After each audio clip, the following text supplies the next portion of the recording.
শনিবার সকালে শিলিগুড়ির রেগুলেটেড মার্কেট এবং এসজিডিএ মার্কেট পরিদর্শন করলেন শিলিগুড়ির বিধায়ক তথা মন্ত্রী শঙ্কর ঘোষ। রেগুলেটেড মার্কেটে আধিকারিক এবং ব্যবসায়ীদের সাথে নিয়ে বাজার পরিদর্শন করেন। মূলত নর্থ ইস্টের সবথেকে বড় পাইকারি বাজার বলে পরিচিত শিলিগুড়ির রেগুলেটেড মার্কেট। দীর্ঘদিন ধরে মার্কেটে বিভিন্ন অনিয়মের অভিযোগ উঠে আসছিল, আর সে সমস্ত বিষয় খতিয়ে দেখতে বিভিন্ন ডিপার্টমেন্টের আধিকারিকদের সাথে নিয়ে বাজার পরিদর্শন করেন তিনি। পরিদর্শনের সময় বিভিন্ন অনিয়ম চোখে পড়ে। বাজারের দায়িত্বে থাকা সরকারি আধিকারিকদের কড়া নির্দেশও দেন তিনি।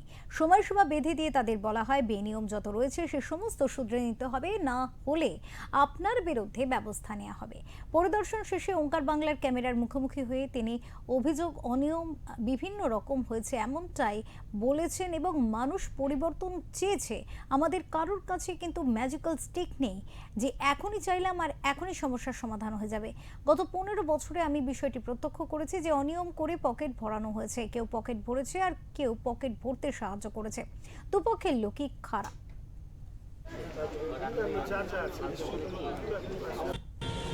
বাইরে যে দোকান ছিল তখন জংশনের বাইরে যে সময় এই বিল্ডিং দেওয়া হয়, এই যে বিল্ডিং দেওয়া বাস স্ট্যান্ড দেওয়া হয়, তখন বাইরে অনেক দোকান ছিল।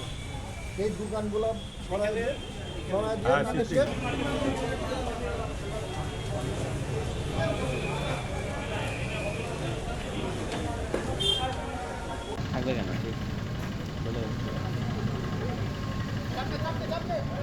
থাকবে কেন ड्रेन पर ये दुकान बनाया, न ड्रेन साफ होता है न पानी निकलता है।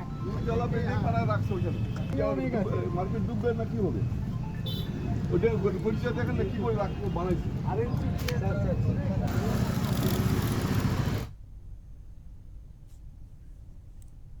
এই মুহূর্তে আমরা কথা বলবো আমাদের প্রতিনিধি অরূপ পোদ্দারের সাথে। অরূপ, রেগুলেটেড মার্কেট শিলিগুড়ির সবথেকে বড় মার্কেট, সেখানে এই ধরনের অনিয়মের অভিযোগ এবং আজকে বিধায়ক শঙ্কর ঘোষের পরিদর্শন, এ সম্পর্কে বিস্তারিত জানবো।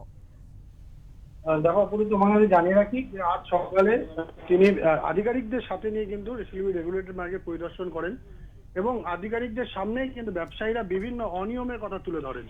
একে তো বিভিন্ন জায়গায় দেখা গিয়েছে হাই টেনশন তার নিচেই কিন্তু বড় বড় দোকানঘর তৈরি করা হয়েছে, যা নিয়মের মধ্যে কিন্তু নেই, সেইভাবেই দোকানঘর তৈরি করা হয়েছে।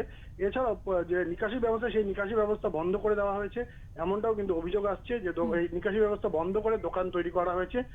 সেই সময় শঙ্কর ঘোষ আধিকারিকদের নির্দেশ দেয় যে সমস্ত বিষয় খতিয়ে দেখতে এবং দ্রুততার সাথে যে যদি কোনো অনিয়ম হয়ে থাকে সেই অনিয়মের বিরুদ্ধে যাতে পদক্ষেপ নেওয়া হয়। অনিয়ম যারা করেছে তাদের বিরুদ্ধে পদক্ষেপ নিতেই কিন্তু শঙ্কর ঘোষ তিনি জানিয়েছেন আধিকারিকদের এবং সময়সীমাও বেঁধে দিয়েছেন। অতি দ্রুত 1 মাসের মধ্যে যারা অনিয়ম করেছে তাদের যে সমস্ত নথি রয়েছে সেই সমস্ত নথি পরীক্ষা করতে বলেন এবং যদি অনিয়ম হয়ে থাকে তাদের বিরুদ্ধে আইনত যে ব্যবস্থা নেওয়া সেই ব্যবস্থা তিনি নিতে বলেন।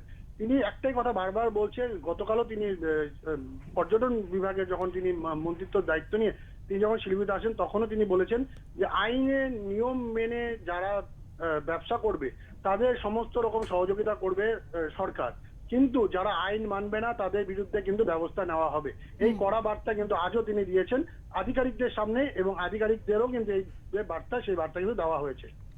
অরূপ, বিধায়কের এই বার্তার পরে কি কোনো রকম পরিবর্তন চোখে পড়ছে? সেক্ষেত্রে তৎপরতা কি কিছু চোখে পড়ছে? আজকেই এই ভিজিট তিনি করেছেন এবং তিনি নির্দেশ দিয়েছেন একটি ব্যবসায়িক প্রতিষ্ঠান অর্থাৎ একটা দোকানের ক্ষেত্রেও কিন্তু এই একই ছবি উঠে এসেছিল যে বাইরে থেকে এসে বেনিয়ম করে তারা ব্যবসা করছে, এমনটাই কিন্তু বাকি যারা ব্যবসায়ী তারা কিন্তু অভিযোগ তুলেছিলেন। তাকে কিন্তু আজ বিকেলের মধ্যে নথি নিয়ে গিয়ে আধিকারিকদের সাথে দেখা করতে বলা হয়েছে। তিনি যে পদক্ষেপ নিয়েছে সেই পদক্ষেপে কি পরবর্তীতে কি রেজাল্ট আসে সেটা কিন্তু দেখার, কিন্তু এই মুহূর্তে কিন্তু তিনি আধিকারিকদের যেমন নির্দেশ দিয়েছে তেমনি কিন্তু যারা ব্যবসায়ী রয়েছে তাদেরকেও কিন্তু তিনি সতর্ক করেছে যে সরকারি যে নিয়ম রয়েছে নিয়মের বাইরে গিয়ে কোনো কাজ করা যাবে না, নিয়মের বাইরে গিয়ে কাজ করলে কিন্তু সরকার এই দায়িত্ব নেবে না, এমনটা কিন্তু জানিয়েছে। অনেক ধন্যবাদ অরূপ তোমাকে। আমাদের সাথে ছিলেন অরূপ পোদ্দার, আমাদের প্রতিনিধি। তিনি যেমনটা জানালেন, বিধায়ক শঙ্কর ঘোষ আজকে একেবারে বলা যেতে পারে উত্তরবঙ্গের সবথেকে বড় মার্কেট রেগুলেটেড মার্কেট, সেখানে কিন্তু পরিদর্শনে পৌঁছে যান এবং সেখানে একাধিক বেনিয়মের অভিযোগ ছিল। সেই অভিযোগ হিসেবেই কিন্তু তিনি কথা বলেন। তিনি বলেন এই ধরনের কোনো রকম বেনিয়ম অনিয়ম কিন্তু প্রশ্রয় দেবে না সরকার। সেক্ষেত্রে যারা ব্যবসায়ী রয়েছেন সেখানে তাদেরকেও যেমন তিনি সতর্ক বার্তা দিয়েছেন, পাশাপাশি পাশাপাশি যারা দায়িত্বে রয়েছেন তাদেরকেও কিন্তু কড়া বার্তা দিয়েছেন। ওই বাইরে যে দোকান ছিল অভিযোগ অনিয়ম হয়েছে বলেই তো মানুষ সরকারের পরিবর্তন ঘটিয়ে নতুন সরকার এনেছে। এবার আমরা চেষ্টা করব, আমাদের কারো কাছেই কিন্তু কোনো ম্যাজিক্যাল স্টিক নেই যে এখনই চাইলাম এখনই সব সমস্যার সমাধান আমরা করব। গত 15 বছরে যে জিনিসটা আমি প্রত্যক্ষ করেছি সেটা হচ্ছে অনিয়ম করে পকেট ভরানো হয়েছে। এবার কেউ পকেট ভরিয়েছে আর কেউ পকেট ভরাতে সাহায্য করেছে। দুপক্ষেরই লোক খারাপ। যে টাকা দিচ্ছে অনৈতিক সুবিধা নেওয়ার জন্য সে কি ভালো লোক? সেও ভালো লোক না। ফলে আমি সবাইকে অনুরোধ করব, আইনের বাইরে সুযোগ নিতে আপনারা অন্তত নেতাদের বা পার্টি ইন পাওয়ারের লোককে টাকা দেবেন না। নাহলে আজ নয় কাল ওই পার্টি ইন পাওয়ার মানে যে লোক শাসক সে টাকা নিয়ে ভেগে যাবে আর আপনার মাথার উপরে ডান্ডা পড়বে। ঠিক আছে?